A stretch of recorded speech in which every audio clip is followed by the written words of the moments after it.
Hello everyone. So today we are talking about to how to improve your handwriting. कि handwriting को कैसे ठीक किया जाए। अगर बच्चे को अच्छे से इंस्ट्रक्ट किया जाता है तो हैंडराइटिंग जो है बड़ी ही आसानी से ठीक हो जाती है। कुछ बेसिक पैरामीटर हैं, चलिए उसके बारे में हम बात करते हैं। सबसे पहले हम बात करेंगे बेस लाइन की। अगर आप बेस लाइन के बारे में इंफॉर्मेशन देते हैं तो आपका आधा काम ऐसे ही सॉल्व हो जाता है। फिर बात करेंगे हम गैप की, कि कितना गैप जो है वो होना चाहिए। उसके बाद हम बात करेंगे शेप की, कि how to improve the shape. Okay, और शेप कैसे गलत होती हैं और कैसे ठीक होती हैं, इसके बारे में हम बात करेंगे। चलिए सबसे पहले बात करते हैं हम बेस लाइन की। देखिए, 3 टाइप ऑफ नोटबुक्स हैं जिसमें जो है काम करते हैं। एक तो ये है जिसे हम हिंदी नोटबुक कहते हैं, जिस पर अब इस वक्त हम जो है काम कर रहे हैं, राइट। और एक इंग्लिश नोटबुक होती है जिसमें आपकी 4 लाइन्स होती हैं, राइट। और एक होती है आपकी जो मैथ नोटबुक है, वो कुछ इस तरीके से बॉक्सेस उसमें होते हैं। तो इस तरह की नोटबुक में जो है हम काम करते हैं। तो इन तीनों की बेस लाइन की इंफॉर्मेशन जो है वो हमें होनी चाहिए। अगर हम हिंदी नोटबुक की बात करें और हिंदी भाषा हम लिख रहे हैं तो फिर हमारी बेस लाइन है ये, ठीक है। और अगर इंग्लिश की नोटबुक की हम बात करते हैं तो फिर हमारी बेस लाइन ये है, जो 1 2 3 एंड 4। तो जो थर्ड लाइन होती है वो हमारी बेस लाइन होती है। तो उसी पर टिकाकर जो है, उसी पर रखकर जो है हमें लेटर्स को लिखना होता है। और मैथ के लिए बेस लाइन होती है ये जो बॉटम में होती है। For example like this too. अगर ऐसे बच्चा लिख रहा है तो वो रॉन्ग माना जाता है, ठीक है। तो ये तो है बेस लाइन की बातें, ठीक है, कि हिंदी की बेस लाइन ये होती है। अच्छा, अब कई बार बच्चे जो हैं या इसी हिंदी नोटबुक में ही इंग्लिश, मैथ और सभी हम काम करते हैं जब, ठीक है। तो सभी लैंग्वेज या सभी सब्जेक्ट का काम इसी एक ही तरह की नोटबुक में काम करते हैं। तो इसी नोटबुक में हैंडराइटिंग अच्छी हो तो उस पर हम बात करेंगे अब, ठीक है। चलिए देखते हैं। तो बेस लाइन का पॉइंट आपका जो है क्लियर हुआ। अब नेक्स्ट पॉइंट है हमारा, नेक्स्ट पॉइंट है, अब अगर हम इस हिंदी की नोटबुक में इंग्लिश लिख रहे हैं, हिंदी की नोटबुक में इंग्लिश लैंग्वेज लिख रहे हैं तो हमारी बेस लाइन बॉटम हो जाएगी बेस। और अगर हिंदी लिख रहे हैं तो हमारी बेस लाइन जो है वो टॉप लाइन हो जाएगी, ठीक है। तो इंग्लिश लिख रहे हैं तो बेस लाइन हमारी कौन सी हो जाएगी, बॉटम लाइन, ठीक है। अब बात करते हैं गैप की, कि गैप कितना हो एक लेटर के बीच में। कि गैप हमारा जो जितने साइज में जितना स्पेस हमारा एक लेटर लेता है ना, उतना ही गैप जो है वो सही माना जाता है according to hand writing, right. उतना ही गैप जो है वो होना चाहिए। ही इज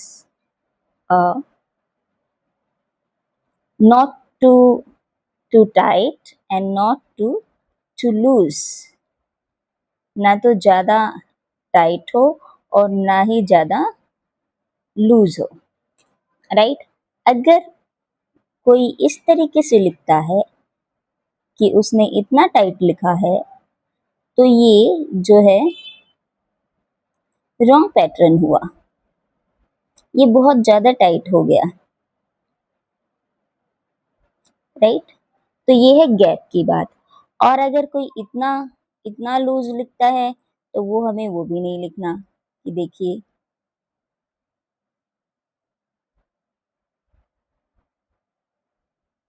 एक प्रॉपर गैप जानने के लिए हम इस बात को ध्यान रखें कि जो वर्ड्स के बीच का गैप जो होता है वो एक लेटर के समान होता है, ठीक है, ओके। तो ये है गैप की बात।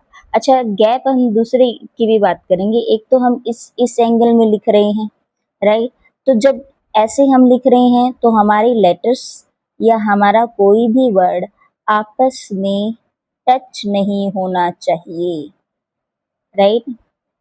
आपस में जैसे मान लीजिए मैंने प्लेयर लिखा है, आप एक बार चेक कीजिए, अगर आप इनको सेपरेट करेंगे तो क्या ये सेपरेट हो जा रहे हैं अच्छे तरीके से।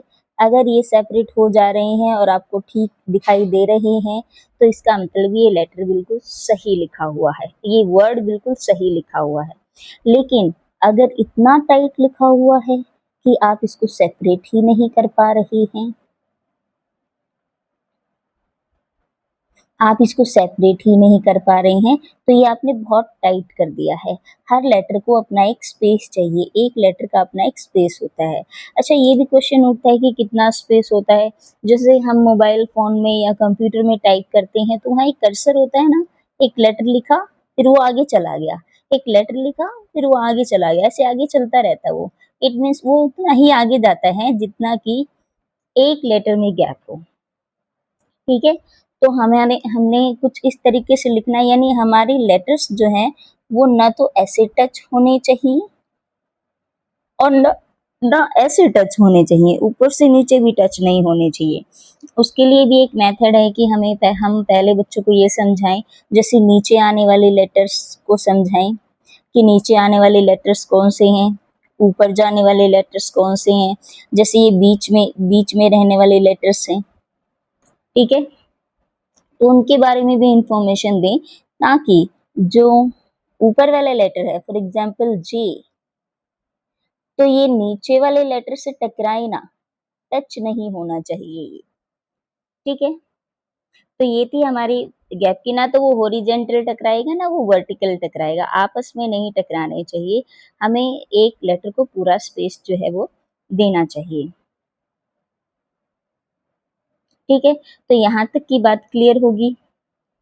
अब बात है शेप। शेप तो पहले आप अगर आपने गैप को और बेस लाइन को अच्छे से समझ लिया है तो शेप फिर धीरे धीरे ठीक होगी।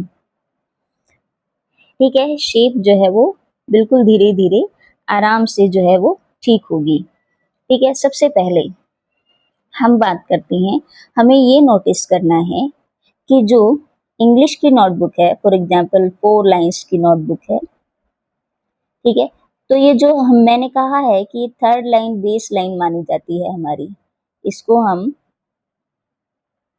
बेस लाइन कहते हैं फॉर द इंग्लिश नोटबुक। ठीक है, तो इस लाइन के बीच में आने वाले जितने भी लेटर्स हैं उन्हें समझाएं, फिर इस लाइन से नीचे आने वाले लेटर्स को समझाएं, फिर उसके बाद समझें हम, और फिर उसके बाद ये जो ऊपर जाने वाले लेटर्स है, इस अगर हम इस शेप को ठीक से समझ जाते हैं तो न तो हमारा ऐसे बहुत ज़्यादा टाइट होता है और न ही आपस में कभी टच होगा।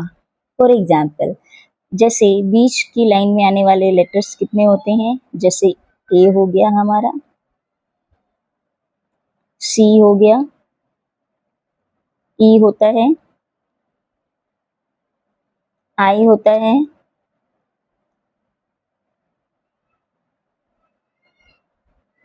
एम, एम होता है, एन, ओ। अच्छा, ये भी समझाने की बात है कि जो लेटर्स ऊपर खत्म होते हैं, जो लेटर्स ऊपर खत्म होते हैं जैसे ओ, वी, डब्ल्यू, जो लेटर्स ऊपर खत्म होते हैं तो उसके साथ जुड़ने वाला नेक्स्ट लेटर जो है वो ऊपर से ही उठाया जाए। फॉर एग्जाम्पल, अब आर जो है ना वो ऊपर से ही उठाया जाए। Okay, S, U, V, W, देखिए जो ऊपर से उठे हैं वो ऊपर से ही उठाने हैं। एक्स, ठीक है, तो ये लेटर हमारे जो हैं ये बीच की लाइन में आने वाले लेटर्स हैं।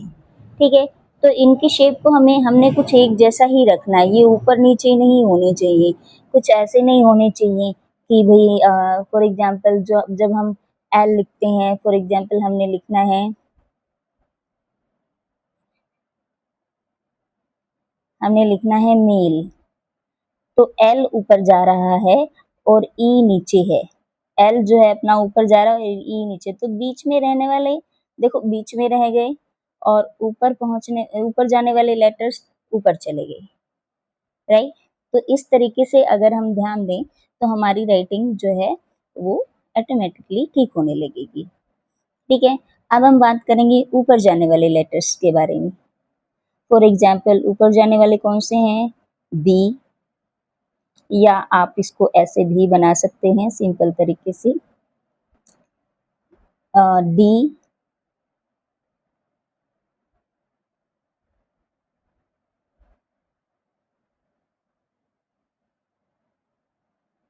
एच, के, एल,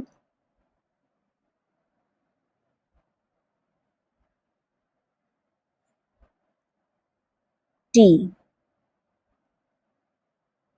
ठीक है, तो ये आपके ऊपर जाने वाले लेटर्स हैं।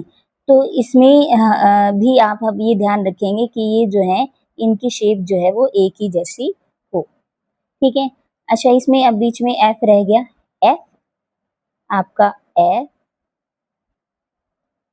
एंड, पी ऐसा लेटर है जो 4 लाइन्स में ही बनता है। ठीक है, 4 लाइन्स में बनता है, ये 2 लेटर्स ऐसे हैं जो 4 लाइन्स में बनते हैं। ठीक है, ये बेस लाइन के आधा ऊपर होते हैं और आधा ही नीचे होते हैं, बराबर मात्रा में कुछ। ठीक है, तो ये हमारे अब नीचे आने वाले लेटर्स के बारे में हम बात करते हैं। For example ji,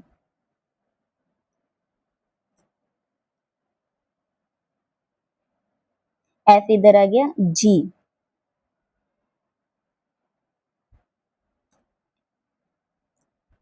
J,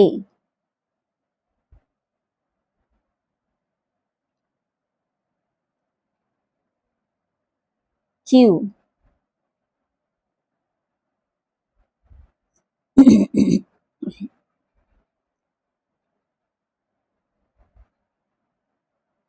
Y,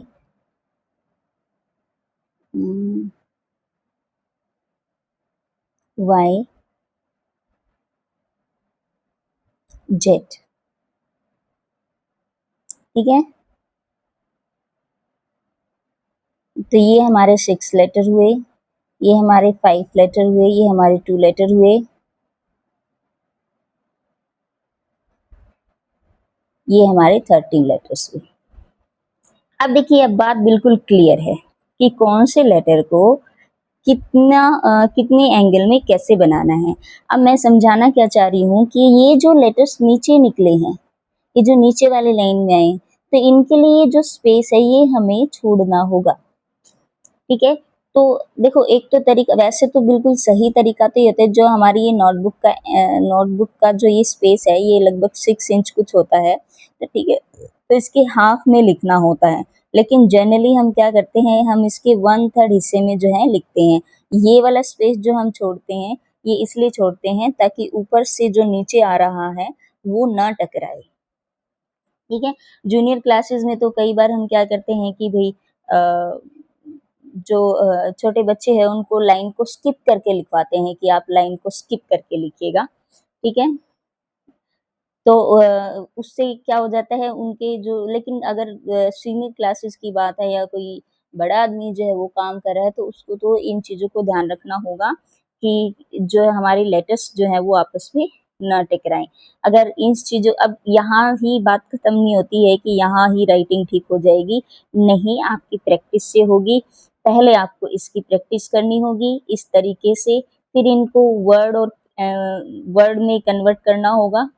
ठीक है, फिर इनको एक साथ भी लेना होगा ताकि आपकी आदत हो जाए कि वास्तव में अब मुझे लिखना कैसे है,